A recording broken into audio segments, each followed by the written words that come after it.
नन्ना जी, चलिए खाना खाने के लिए। ज्यादा पढ़ाई मत दिखाइए, जब समय था तो पढ़ी नहीं, अब चलिए पढ़ने के लिए।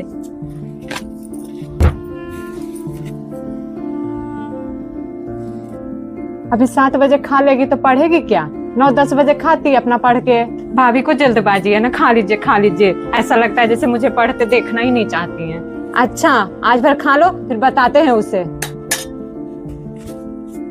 नन्ना जी, किताब कॉपी बंद कीजिए, मुझे सोना है। हाँ तो भाभी सोइए ना। लाइट बंद किए बिना मुझे नींद नहीं आती।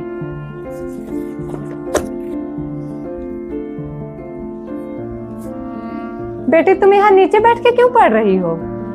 तो कहाँ जाए, भाभी के रूम में पढ़ते हैं तो भाभी को दिक्कत होता है, आपके रूम में पढ़ते हैं तो पापा को दिक्कत होता है प्रवचन सुनने में। बहू को क्या दिक्कत होगा, बेटा भी तो नहीं है, तुम रहोगी उसके पास तो उसको भी तो आसानी होगा।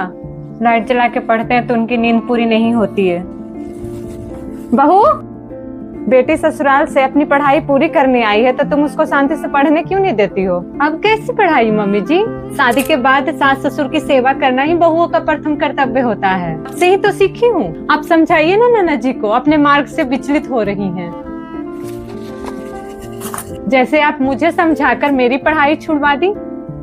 क्या भाभी सच कह रही है माँ? हाँ, हम ही इसको पढ़ने नहीं दिए थे, और जब कोई पूछता था कि बहू की पढ़ाई छूट गई क्या, तो हम बोल देते थे कि इसको पढ़ाई में मन नहीं लगता है, बस इस शादी अच्छा घर में शादी करने के लिए पढ़ाई की है। बस यही बात मुझे खल गई थी मम्मी जी, कि जो शब्द मैं सोची भी नहीं थी कि अच्छे घर में शादी करने के लिए पढ़ाई कर रही थी मैं, ये सब मुझे आज सुनने को मिल रहा है। सच में आप भाभी के साथ बहुत गलत की है माँ, लेकिन अब हम ऐसा नहीं करेंगे बहू। जो पढ़ाई तुम्हारी रुकी है उसको फिर से तुम स्टार्ट करो, और मुझे माफ कर दो बहू, जो तुम्हारे 6 महीने बर्बाद हो गए मेरी वजह से। नहीं मम्मी जी, आप प्लीज ऐसा नहीं बोलिए। आप मुझे पढ़ने के लिए इजाजत दे दी, उसके लिए थैंक यू।